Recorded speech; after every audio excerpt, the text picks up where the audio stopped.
사랑이 많으신 하나님 아버지 감사합니다.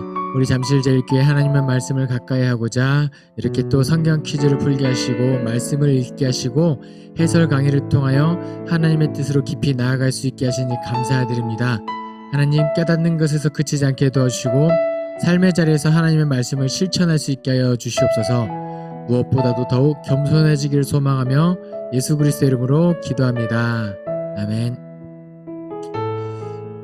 네, 먼저 하나님께 너무 감사드리는 것은 해설 강의를 제가 1주차부터 지금 계속해서 찍을 수 있을까 굉장히 내심 걱정이 있었는데 여기까지 온 것만 해도 많은 분들이 호응해 주셨고 들을만 했다라는 좋은 피드백을 주셔가지고 또 이제 역대하, 오늘까지 하면 역대하가 끝나고 이제 또 에스라 느헤미야까지 가는 거죠.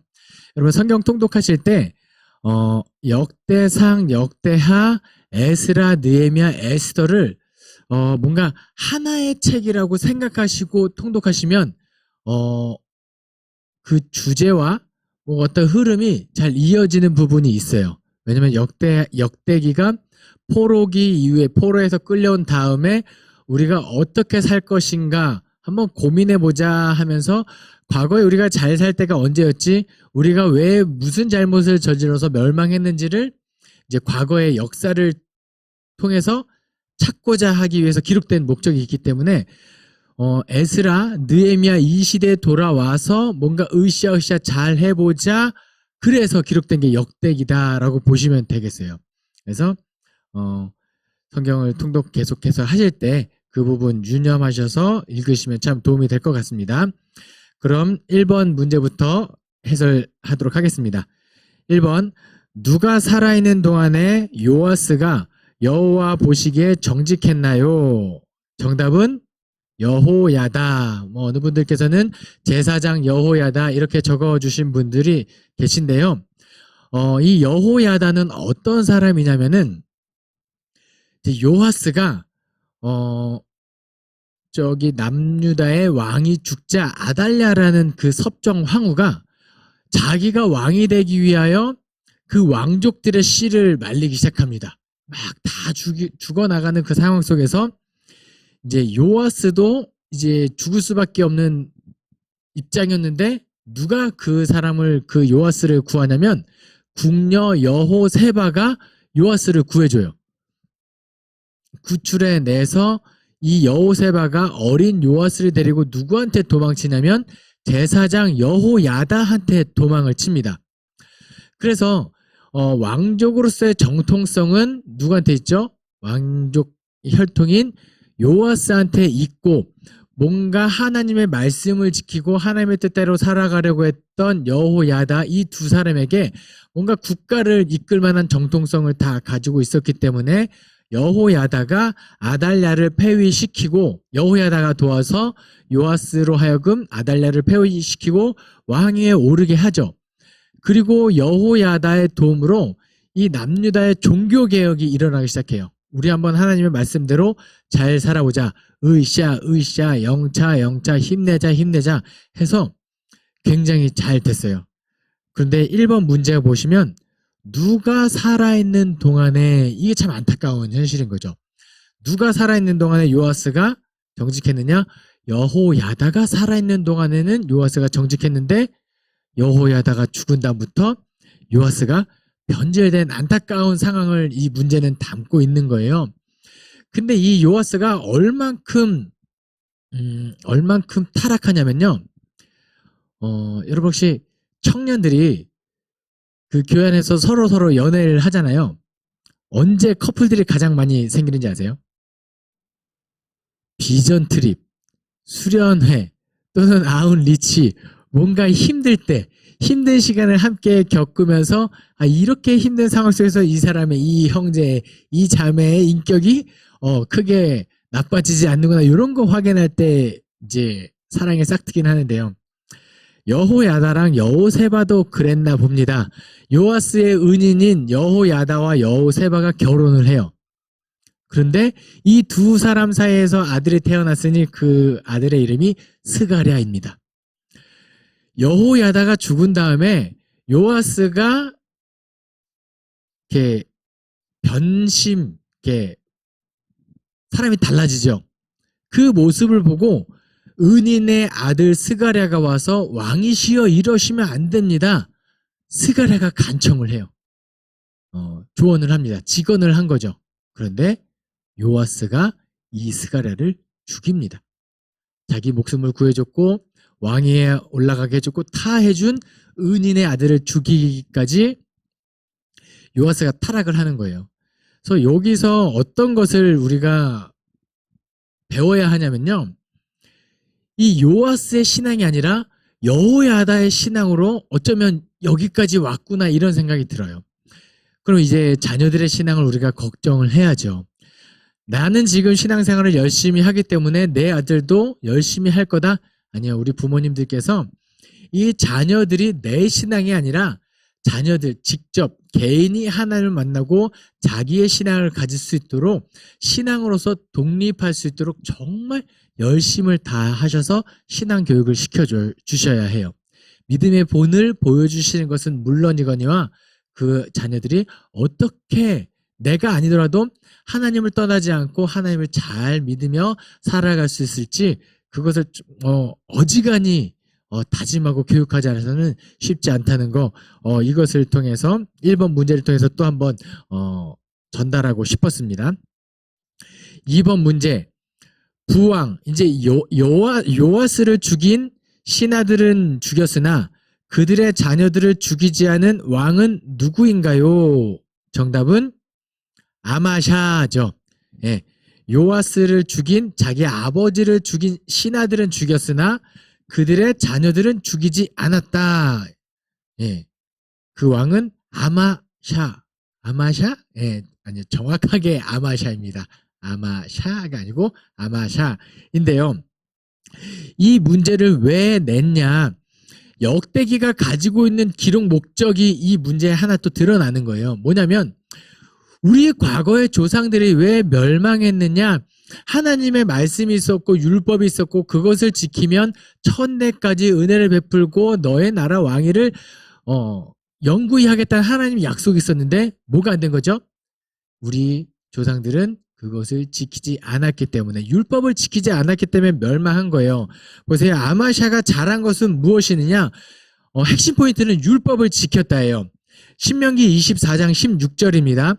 아버지는 그 자식들로 말미암아 죽임을 당하지 않을 것이요 자식들은 그 아버지로 말미암아 죽임을 당하지 않을 것이니 각 사람은 자기 죄로 말미암아 죽임을 당할 것이니라. 아멘. 이미 신명기 모세오경 모세 때부터 하나님의 말씀을 율법을 너희가 이렇게 지켜라 라는 율법에 분명히 명시됐는데 우리 과거의 조상들은 많이들 못 지킨 거예요. 그 중에서 아마샤라는 왕이 연자제 금지 자기 죽인 신하들은 죽였으나 아들들은 죽이지 않는 율법을 지켰다 이거예요. 자 보세요. 이것이 얼마나 대단한지 역대기에서 왕 중에 왕 우리가 최대한 모범으로 뽑을 왕을 모범 사례를 찾으면 누가 있을까요? 다윗 왕이 있죠. 이 왕이 가장 위대한 왕인데 이 다윗 왕의 위대한 점이 이 아마샤가 비슷하게 지금 나타내고 있는 거예요. 사울이 다윗을 죽이려고 막 포위망을 좁혀오고 막 할 때 다윗이 사울을 죽일 기회가 2번 있습니다. 2번 이상일 수 있어요. 그런데 성경에 기록되기에는 사무엘상에 기록된 2번의 기회가 있었는데 하나 뭐냐? 엔게디 굴에 숨어 있을 때 그 사울이 들어와서 볼일을 보러 와요. 대변을 보러 들어왔던 것 같아요. 그런데 그 굴에 숨어있던 다윗이 사울 왕의 옷자락을 베요. 그리고 사울이 나중에 도망쳤을 때 다윗이 그 옷자락을 보고 이야기하죠. 보소서 당신의 옷자락입니다. 하자 사울이 그 옷자락을 보고 너는 나보다 의롭다라고 고백을 해요. 너가 나를 죽일 기회가 있으나 죽이지 않은 그 다윗을 칭찬하는 거죠. 나중에 또 그 십광야에 있을 때 사울 왕이 포위가 좁혀져 있을 때 밤중에 다 사울 왕 쪽의 진영에서 잠들었을 때 다윗이 몰래 잠입해서 사울왕의 창과 물병을 가지고 와요. 그리고 나리의 박자 보여줍니다. 보소서 당신의 창과 물병이니라 했을 때 뭐라고 하죠? 내 아들 다윗아 하면서 그 시기심은 있었지만 그 다윗의 의로운 점을 사울왕은 이렇게 칭찬하고 있는 모습을 볼 수 있어요. 그런데 다윗이 왜 자신을 죽이려고 하는 자기 위기를 이렇게 충분히 넘어갈 수 있는 사울왕을 죽일 기회를 그냥 날려버렸을까요? 그 이유는 사울왕은 하나님이 기름 부은 왕이기 때문이에요. 다윗이 내가 어찌 기름 부은 하나님이 기름 부은 자를 내가 죽일 수 있겠느냐 하면서 계속 목숨을 살려주죠. 지금 아마샤도 그런 거예요. 아마샤가 이게 요아스가 정말 심각하게 타락했을지라도 신하들은 요아스를 그렇게 죽여서는 안 됐던 거예요. 그래서 아마샤는 그 신하들은 죽였으나 그 신하들의 자녀들까지는 죽이지 않은 율법을 지킨 모습, 이제 역대하 25장에 기록되어 있는 겁니다. 예, 여러분들도 하나님의 말씀을 기준 삼아 하나님의 말씀을 어떻게든 지키려고 노력할 수 있었으면 좋겠습니다. 3번 문제. 히스기야 왕이 성대하게 지킨 절기는 무엇인가요? 정답은 6월절이죠. 6월절인데요. 6월절은 우리가 다 아는 것처럼 출애굽할 때 그 모든 임방과 문설주에다가 어린 양의 피를 바르죠. 그것으로 하여금 하나님께서 모든 장자를 죽일 때 그 발라져 있는 집은 어떻게 했다? 유월, 넘을 월자, 넘어가겠다, 이 개념이에요. 이게 하나님의 속죄의 개념이랑 구원 개념이랑 이어지는 거거든요. 로마서에는 어떻게 기록되어 있냐면 너희 죄가 있지만 그것을 죄가 없다가 아니라 하나님께서 패스 오버, 간과하시겠다라는 게 6월절이에요. 6월절의 핵심은 하나님께서 구원하신 날을 기념하는 절기인데요. 율법에 명확하게 명시되어 있어요. 이스라엘 자손은 1년에 3번 예루살렘 하나님의 전에 모여서 예배해야 돼요. 그 절기가 3대 절기인데 하나는 6월절, 그 뒤로부터 50일 뒤, 그래서 오순절이에요. 6월절로부터 50일 뒤, 또 다른 말로 하면 77절인데요. 7 곱하기 7, 77에 49일 지난 하루 지난 날 50일 뒤 오순절 77절 같은 날입니다. 6월절 다음에 50일 77절 오순절이 두 번째 절기, 세 번째가 초막절. 이스라엘 광야에서 우리가 고생했는데 가나 약속의 땅에 들어간 다음에도 우리를 여기까지 인도하신 하나님의 은혜를 기억하자. 멀쩡한 집을 놔두고 일주일 동안 집 앞에 초막을 짓고 일부러 고생하면서 여호와를 기억하는 절기가 초막절. 이 3대 절기만큼은 우리가 하나님께 온전히 지키자라는 게 6월절, 초막절, 오순절 이렇게 되는 거예요. 자, 보세요. 근데 히스기야 왕이 괜찮은 왕인데 이 6월절을 성대하게 지켰다가 지금 성경에 기록되고 있는 거예요. 평범한 사건인가요? 아니면은 뭔가 특별한 사건인가요? 특별한 사건이죠. 그런데요, 이게 지금 특별한 사건이면 안 돼요. 그쵸? 왜냐면 율법으로 너무 잘 지켜야 되는 절기인데 잘 지켜지지 않았기 때문에 지금 히스기야가 이것을 성대하게 지켰다가 하나님의 말씀을 지켰다, 하나님의 명령을 지켰다, 6월절 절기를 온전히 지켰다가 성경에 이렇게 기록되어 있는 거예요. 그 전까지는 온전히 하지 않아서 그만큼 막 타락한 거예요. 나라 꼴이 말이 아닌 그 상황에도 히스기야 왕이 6월절을 지켰다. 그래서요, 성경 말씀 가만히 보시면 나중에 에스라, 느헤미야 가면 6월절 지켰다 이것도 나오지만 초막절을 지켰다 이렇게 해요. 뭔가 우리의 신앙이 다시 한번 할 때 6월절, 초막절, 오순절 이런 걸 지키는 거죠. 근데 우리 다짐을 할 때 그래 내가 6월절 되면 잘 지켜야지, 초막절 되면 잘 지켜야지, 오순절 되면 잘 지켜야지, 이게 아니에요. 우리가 하나님 앞에 바르지 않고 온전하지 않을 때 이렇게 돌아가는 것처럼 바로 오늘 지금 당장 마음을 돌이켜서 하나님께 나아가는 것이 굉장히 중요하다는 거 기억하시기 바랍니다. 어쨌든 히스기야 왕은 6월절을 성대하게 지켰다. 좋은 왕이었더라. 이것이 드러나는 겁니다. 4번 문제. 바벨론으로 끌려가 하나님 앞에 겸손하여 기도하고 예루살렘으로 돌아온 왕은 누구인가요? 정답은 므낫세입니다. 므낫세예요. 근데 한번 여쭤볼게요. 므낫세라는 인물이 정확히 어떤 사람인지 잘 모를 수 있어요. 그런데 괜찮은 왕이었을까요? 아니면은 나쁜 왕이었을까요? 그냥 느낌상 나쁜 왕이에요. 굉장히 나쁜 왕이에요. 우리나라 속담에 이런 말이 있어요. 욕 먹으면 오래 산다. 뭐 이런 얘기 들어본 적 있으시죠? 예. 만약에 제가 이영호 목사 나중에 뭐 오랫동안 살면은 강의를 못해서 욕 먹었다 이렇게 제가 생각하겠습니다. 그런데 이 므낫세가 55년 동안 나라를 다스려요. 욕 먹어서 오래 사는 게 아니라 그렇게 나쁜 왕이 55년 동안 나라를 엄청 망친 거예요. 자기 아들을 불로 지나가게 하면서 제사도 지내고 점도 치고 그러니까 율법에 하지 말라는 건 제가 어쩌면 다 55년 동안 했다라고 보시면 돼요. 심지어 나중에 이 므낫세의 아들 왕 요시야가 왕위로 세워지는데 이 요시야라는 왕이 엄청 괜찮은 왕이거든요. 다윗의 가장 근접한 왕을 뽑으라고 하면 어쩌면 요시야 왕을 뽑을 수 있음에도 불구하고 나중에 나라가 멸망해요. 왜요? 하나님께서 이미 아하스를 지나고 므낫세 시대에 여기는 더 이상 희망이 없다. 내가 이제 이 나라를 멸망시켜야겠다라고 다짐을 하신 거예요. 그때 결심해서 이제 돌이켜지지 않는 그 악한 왕 므낫세입니다. 그런데 므낫세가 포로로 끌려갔다가 다시 돌아와서 회개했더라. 이게 열왕기 하에 기록되어 있을까요? 없을까요? 없어요. 그럼 왜 역대기에 기록되어 있느냐?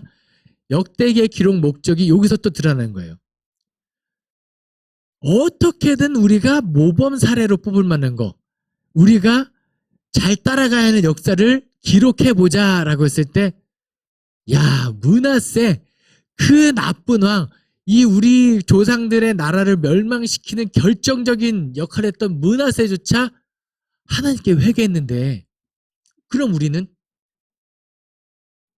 므낫세가 회개했음에도 불구하고 왕 중에 최악이라고 했는데 우리가 잘못을 저지르고 회개까지 안 하면 우리는 므낫세보다 더 나쁜 사람이 되는 거예요.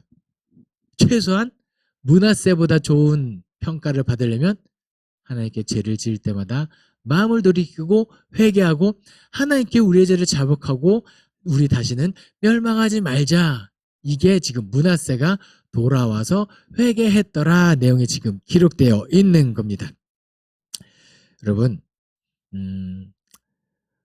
적어도 우리 예배하고 이 강의를 듣고 있는 분들 므낫세보다는 괜찮을 거라 저는 생각을 해요. 그런데 진짜 무서운 건 언제냐면 우리가 교만해질 때예요. 우리가 하나님의 말씀을 더욱더 읽고 알아가면 알아갈수록 나는 모른다는 것을 깨닫고 겸손하게 계속해서 하나님 앞으로 나아가지 않으면 우리 므낫세처럼 되는 거 진짜 순식간이는 거 우리가 늘 기억하고 깨어있는 저와 여러분 되기를 소망합니다. 자, 5번 문제. 요시야 왕이 애굽 왕 느고랑 싸운 골짜기는 어디인가요? 정답은 무깃도. 어떤 분들은 무깃도 골짜기까지 적어주셨는데요. 요시야 왕이 진짜 괜찮은 왕이었어요. 8살 때 왕위에 오르고 8살 때 왕위에 오르고 그가 다스린 지 12년이 지났을 때 성전을 이제 수리하다가 율법책을 발견합니다. 그 율법책을 가지고 그 학자들에게 물어요. 이게 무슨 의미인지 알려다오. 그러자 사람들이 조사를 해가지고 요시야 왕한테 알려주자 우리 조상들이 이대로 지키지 않아서 우리가 멸망을 했구나라고 하면서 종교개혁을 단행해요. 여호와 보시기에 엄청 의로운 왕이고 괜찮은 왕이었는데 안타깝게 어디서 전사를 하느냐. 애굽 왕 느고가 요시야 왕한테 이야기합니다.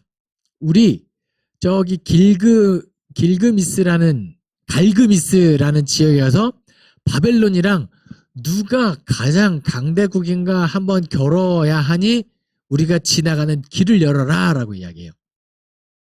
요시야 왕이 오케이 여기를 지나가십시오 하고 열어주나요? 아니죠. 예전에 임진왜란 때 도요토미 히데요시가 명나라랑 전쟁하러 갈 때 조선에 공문을 보내죠. 우리가 명나라랑 전쟁할 거니까 길만 열어라. 당연히 안 열어주죠. 그냥 성을 열었다가 갑자기 돌변해서 학살하고 약탈하고 하면 어떻게 막겠어요. 그래서 당연히 거절하죠. 그러면서 요시야 왕이 군대를 이끌고 무깃도를 가서 애굽왕 느고랑 전쟁을 하러 갑니다. 하나님 보시기에 의로운 왕 요시야 이겼나요? 졌나요? 졌어요. 여기서 죽습니다. 안타까운 사건이죠. 그런데 이 무깃도가 히브리어로 기록되어 있죠. 구약 성경이니까 히브리어로 기록되는데 이것을 헬라어로 번역하면 신약 성경에 어느 단어로 이어지냐? 아마겟돈으로 이어집니다. 그러니까 아마겟돈이 하르 무깃돈 이렇게 되는 거예요. 하르 무깃돈. 그래서 아마겟돈이 무깃도가 나중에 아마겟돈이 되는데요. 피의 땅. 아마겟돈은 어떤 지명이냐면요. 최후의 심판 때 선과 악이 마지막으로 전쟁하는 곳이 아마겟돈이에요. 그러니까 지금 무깃도는 악한 왕 바로와 이제 선한 왕 요시야가 싸웠는데 이때는 요시야가 지죠. 선이 지는 걸로 나와요. 그래서 피의 땅이에요. 이스라엘 역사 속에서. 그래서 뭔가 선과 악이 전쟁하는 피의 땅. 그 당시에 이 구약 성경 이 시대에 그 피에 잔인하고 슬픈 애통이 가득한 땅이 나중에 신약 시대에 와서 아마겟돈이 되는 이런 어원 아마겟돈의 어원이 되는 지역이 무깃도다라고 보시면 되겠습니다. 어쨌든 요시야 왕이 느고와 싸운 골짜기는 무깃도. 좀 아깝긴 해요. 요시야 왕이 여기서 이겼으면 어땠을까라는 이런 생각을 합니다. 하나님을 의지했고 하나님 보시기에 정직한 왕이었는데 이미 하나님이 심판을 작정하신 결심은 돌이켜지지 않은 거. 요거는 좀 아쉽기는 합니다. 자, 6번 문제. 남유다의 마지막 왕은 누구인가요? 정답은 시드기야입니다. 시드기야 때 활동했던 선지자는 예레미야죠. 이 시드기야 왕 때 굉장히 이제 처참한 상황이 벌어져요. 단적으로 그래서 예레미야가 이 자기 민족 예루살렘을 보고 무너져가는 나라를 보고 처참한 광경을 보고 엉엉 울겠죠. 슬픔을 잘 기록된 책이 예레미야 애가인 거예요. 그러니까 예레미야를 눈물의 선지자라는 이제 별명을 가지고 있는데 실제로 활동하면서 모진 핍박과 고난이 너무 힘든 차라리 내가 태어나지 않았으면 좋았을 뻔한데 이렇게까지 힘들어서 눈물의 선지자이기도 하지만 그 참혹한 민족의 상황을 보고 눈물을 흘린 선지자가 예레미야인데요. 어느 정도냐면요. 시드기야는 적어도 한 나라의 왕이에요. 그런데 그 왕이 어떤 대접을 받느냐? 자녀들 앞에서 두 눈이 뽑힌 채로 바벨론의 쇠사슬에 결박되어 끌려가요. 그러니까 한 나라의 왕이 그 정도인데 그 다른 백성, 신하 이런 사람들의 상황은 말도 못했겠죠. 그런데 예레미야가 시드기야한테 예언했던 메시지는 단 하나입니다. 바벨론에게 항복해라. 왜요? 어차피 하나님께서 이 나라를 심판하기로 결심하셨고 심판의 도구로 바벨론을 선택하셨기 때문에 우리가 어떻게 해도 그 하나님의 계획을 막을 수 없다. 하나님의 계획은 이루어질 건데 피해를 최소화하기 위해서는 괜히 버티면 바벨론 왕이 화가 많이 나서 더 많은 사람들이 나갈 거니까 항복해라. 근데 시드기야가 끝까지 과연 바벨론에 항복하는 것이 바벨론 편에 서는 것이 옳은가? 아니면 당시 또 다른 강대국 애굽, 남쪽의 애굽, 북쪽의 바벨론인데 남쪽에 있는 애굽을 의지해서 이 위기를 타개해 나갈 것인가? 그 둘 사이에서 고민을 엄청 많이 해요. 바벨론 편인가? 애굽 편인가? 그럼 묻겠습니다. 여러분, 시드기야 왕이 결국 바벨론에 멸망합니다. 바벨론 편에 서야 했을까요? 애굽 편에 서야 했을까요? 역대기의 기록 목적에 따르면 시드기야는요, 하나님 편에 서 있었어야 해요. 바벨론에 붙을까? 애굽에 붙을까가 아니라 하나님의 뜻이 무엇인가? 예레미야를 통해서 하나님의 뜻이 그렇게 항복해라가 전파됐으면 그 즉시 마음을 찢고 옷을 찢고 머리에 재를 바르고 하나님께 회개하고 어떻게 하면 우리가 하나님께 용서를 받을 수 있지? 하나님 편에 섰었어야 돼요. 그 은혜롭고 자비롭고 노하기를 더디하시고 인행과 크신 하나님이 불쌍히 여기서 바벨론의 침략까지 막아줬을지 누가 알겠느냐? 이렇게 되는데 결국은 이제 시드기야가 끝까지 하나님 편에 서지 않았고 하나님께서 선포된 말씀도 따르지 않아서 이렇게 이스라엘의 남유다의 마지막 왕이 된 문제. 남유다의 마지막 왕은 시드기야였습니다. 그럼 7번 문제. 예레미야에게 하신 말씀을 이루기 위하여 성전을 건축하고 유다 자손들을 돌려보낸 사람은 누구인가요? 정답은 고레스죠. 고레스. 우리 이제 돌아가도 될까요? 고레스. 이렇게 되는 거예요. 그렇게 해라라는 게 되는 거죠. 그런데요. 자, 보세요. 이 말씀이 예레미야에게 하신 말씀 70년이 지나면 다 죽고 없어지지만 내가 이 민족을 남기기 위하여 포로로 끌려 죽지 않고 포로로 끌려가게 하고 거기서 있다가 70년 만에 돌아오게 할 거야. 예레미야에게 하신 말씀을 고레스는 그 하나님의 계획을 이루는 도구로 쓰임 받는 거예요. 실제로 고레스는 굉장히 좋은 왕으로 평가받습니다. 네, 여기서 한 가지 또 짚고 넘어갈게.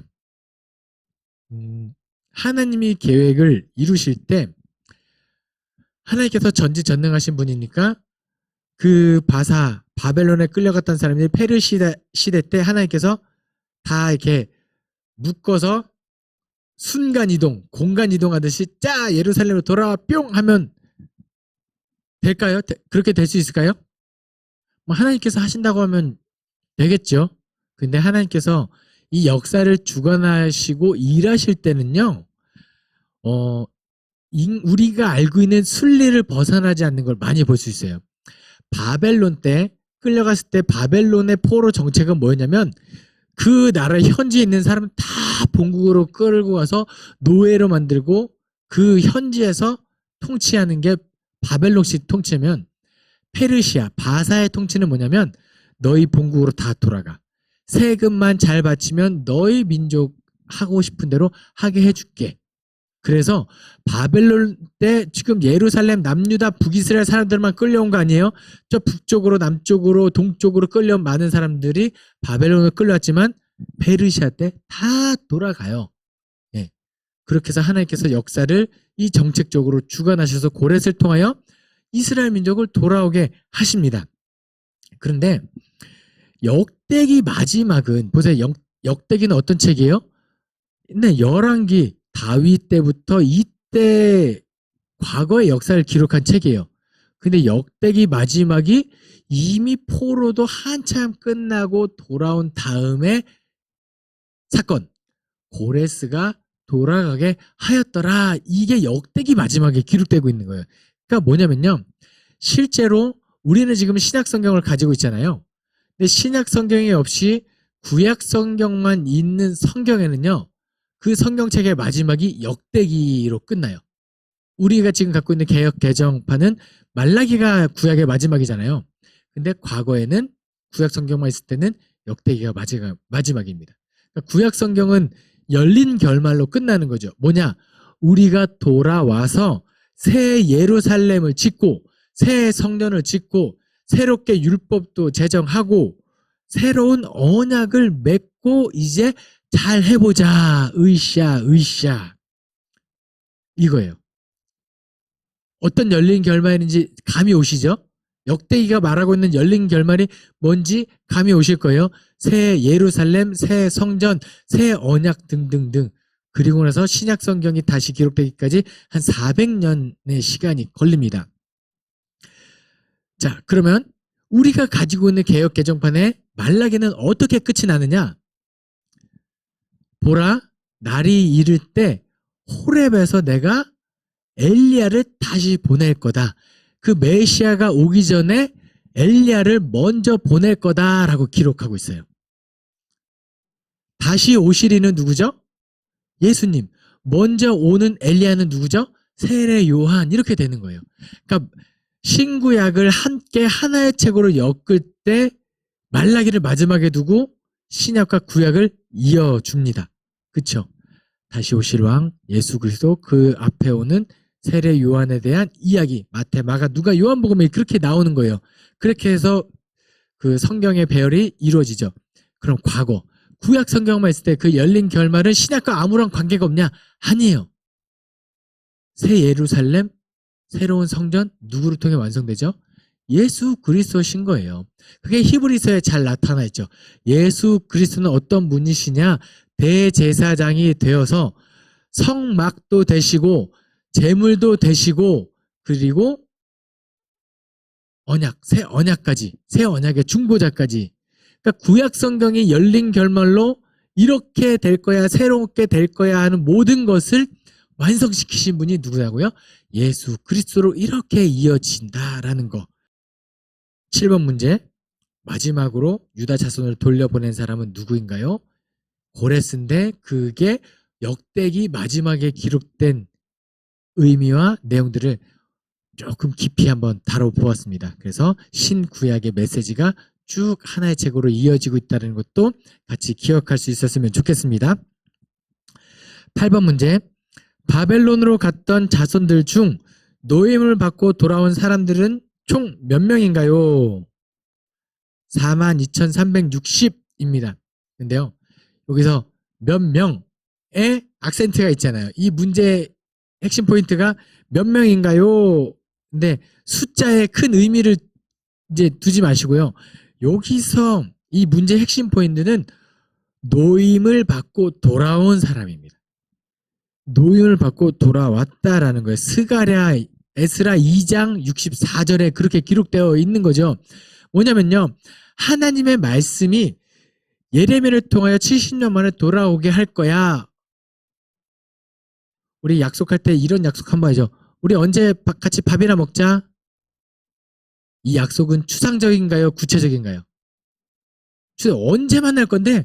뭐 먹을 건데? 대부분 우리 언제 만나서 밥 한번 먹자 이렇게 내뱉어진 약속이 지켜지는 거 저 거의 본 적이 없어요. 왜요? 추상적이기 때문에요. 그래요. 약속이 추상적이기 때문에. 그런데 노임을 받고 돌아온 사람들이 이렇게 구체적으로 몇 명이었더라라는 건요, 하나님의 약속이 구체적이었고 실제적으로 객관적인 증거로 이루어졌다. 하나님의 약속은 땅에 떨어지지 않고 반드시 이루어진다. 구약성경 창세기 1장에서 하나님이 자기 형상 곧 하나님의 형상대로 사람을 창조하시되 남자와 여자를 창조하시고 하나님이 그들에게 복을 주시며 하나님이 그들에게 이르시되 생육하고 번성하여 땅에 충만하라. 땅을 정복하라. 바다의 물고기와 하늘의 새와 바다의 물고기와 땅에 움직이는 모든 것들을 다스리라 하시니라. 이게 하나님께서 인류에게 하신 첫 번째 약속이거든요. 구원의 근거가 되는 언약이에요. 이게 죽지 않고 후손을 이어가게 하겠다. 원래 죄를 짓고 죽으면 제 아들 유겸이가 태어날 수 없는데 내가 구원을 받았기 때문에 내 아들 유겸이가 태어나고 계속해서 구원이 이루어지고 있는 언약의 근거가 되는 말씀이거든요.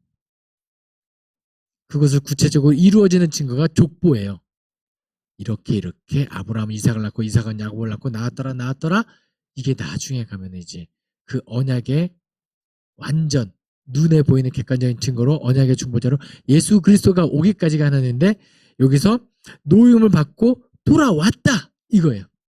하나님의 말씀은 그냥 뜬구름 잡는 약속이 아니라 구체적으로 반드시 이루어진다 이거죠. 그리고 여기서 또 하나 기록할 것은요. 여러분 70년의 세월은 결코 짧은 세월이 아니에요. 제가 굉장히 좋아하는 야구 선수 중에 추신수라는 야구 선수가 있거든요. 이 야구 선수가 미국으로 건너가서 메이저리거가 됐어요. 고생을 많이 했다고 들었는데 대한민국 국적을 가지고 있기 때문에 군대를 가야 합니다. 근데 올림픽에서 메달 따면서 군대 면제를 받았어요. 근데 추신수 선수가 미국에서 아이를 낳습니다. 첫째 아들을 보잖아요. 아빠보다 등치도 더 크고 얼굴은 세상 그렇게 촌스러울 수가 없어요. 되게 까맣고 누가 봐도 한국 사람처럼 생겼거든요. 그럼 여러분에게 묻겠습니다. 추신수의 첫째 아들, 미국에서 태어났고 미국의 국적을 갖고 있는 추신수의 아들은 군대를 가야 할까요? 안 가도 되죠. 추신수 아들한테 추신수가 야 너 군대 갈래? 그러면 what? 이럴 거예요. what? why? 내가 왜? 영어로 내가 왜도 아니고 영어를 이야기해요. 그 친구의 정체성은 미국인이거든요. 미국에서 태어났고 미국 생활을 했고 미국 밥을 먹었고 모든 것들의 정체성이 미국인인데 갑자기 추신수 아들에 야 너 생긴 거 한국 사람이니까 군대 가 이러면은 얼마나 벙찌겠어요. 제가 하고 싶은 말은 뭐냐면요. 바벨론에서 태어난 후손들 70년 동안 그렇게 살아왔던 70년의 세월이 결코 짧지 않은데 뭐예요 지금 하나님께서 이제 너희 돌아가라 라고 이야기하고 있습니다. 어떤 게 떠오르시면 좋으시냐면요. 하나님께서 아브라함에게 명령하십니다. 너는 고향과 친척과 아버지의 집을 떠나 내가 너로 지시할 땅으로 보여줄 땅으로 가라. 그 하나님의 명령에 고향과 친척과 아버지의 집을 떠난 아브라함의 모습.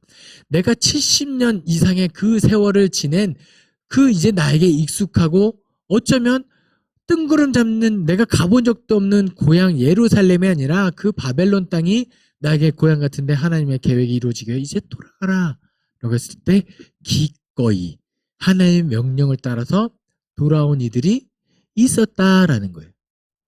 그래서 노임을 받았다. 그리고 자발적으로 기꺼이 돌아온 사람들의 수가 이러했다.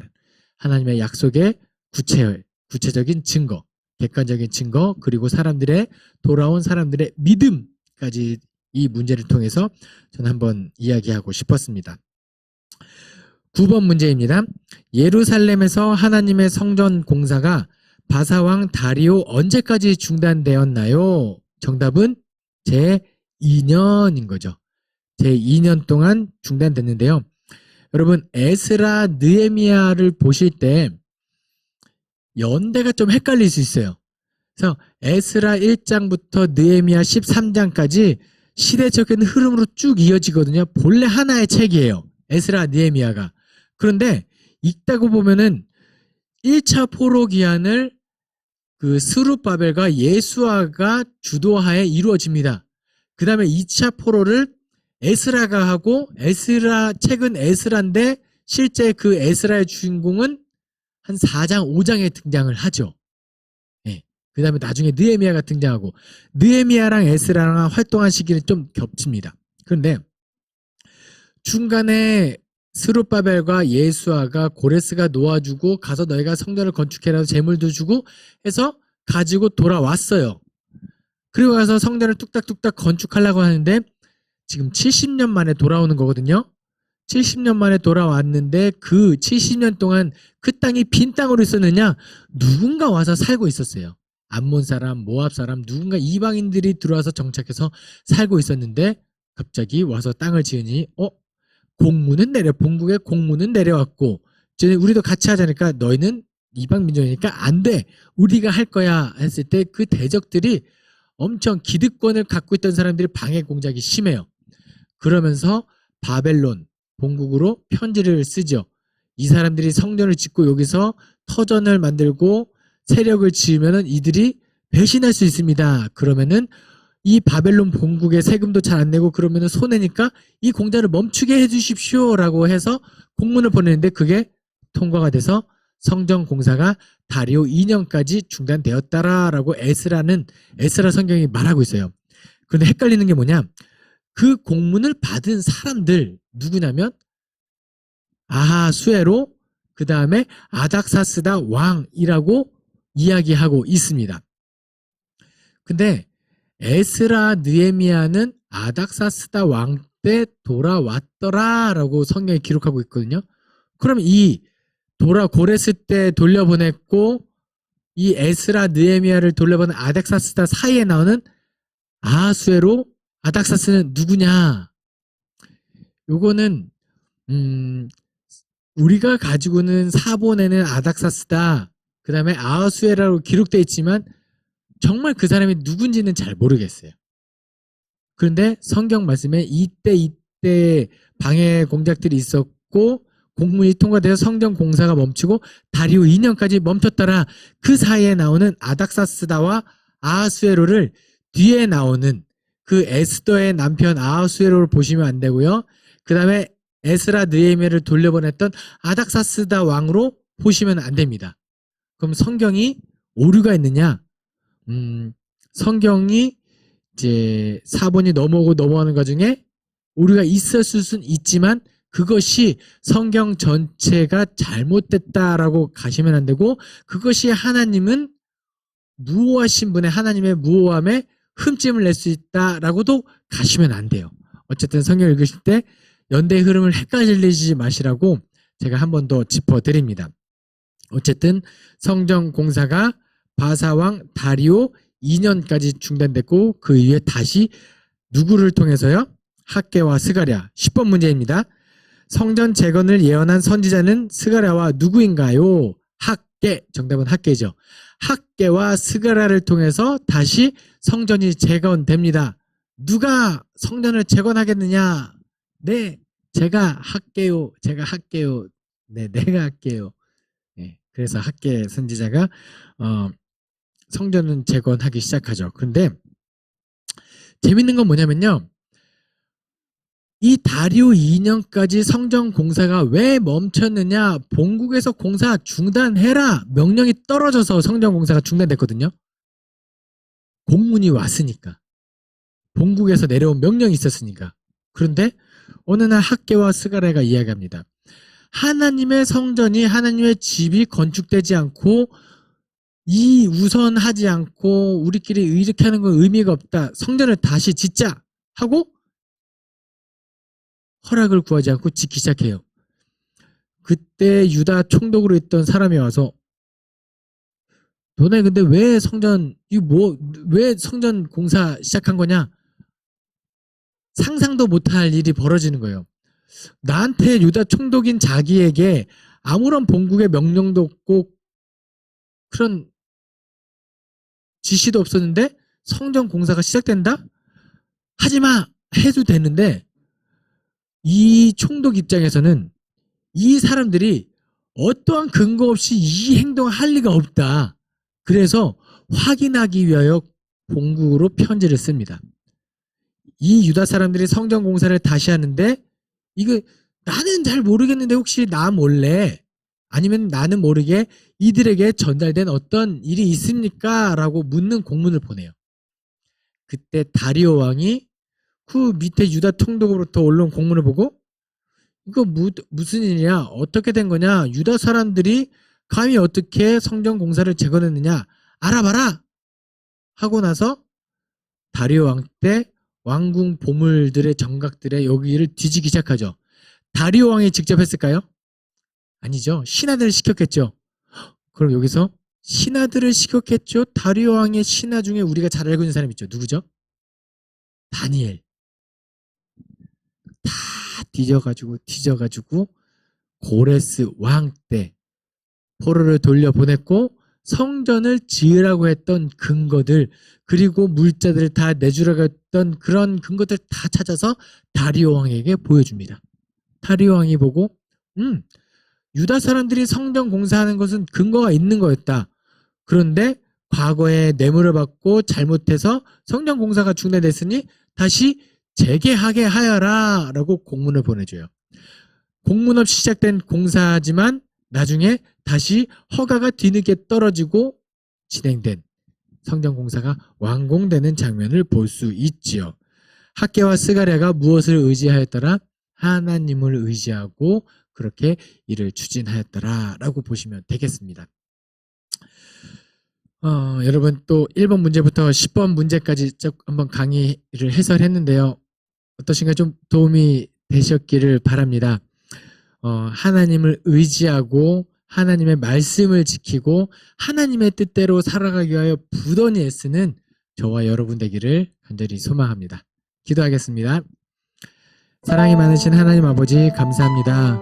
오늘도 부족한 종의 입술을 통하여 하나님의 말씀이 선포되게 하시니 감사드립니다. 삶의 자리에서 하나님의 말씀을 기준으로 삼아 좌로나 우로나 치우치지 않게 도와주시고 하나님을 기쁘시게 하는 그리스도인 되게 하여 주시옵소서. 감사드리며 예수 그리스도 이름으로 기도합니다. 아멘.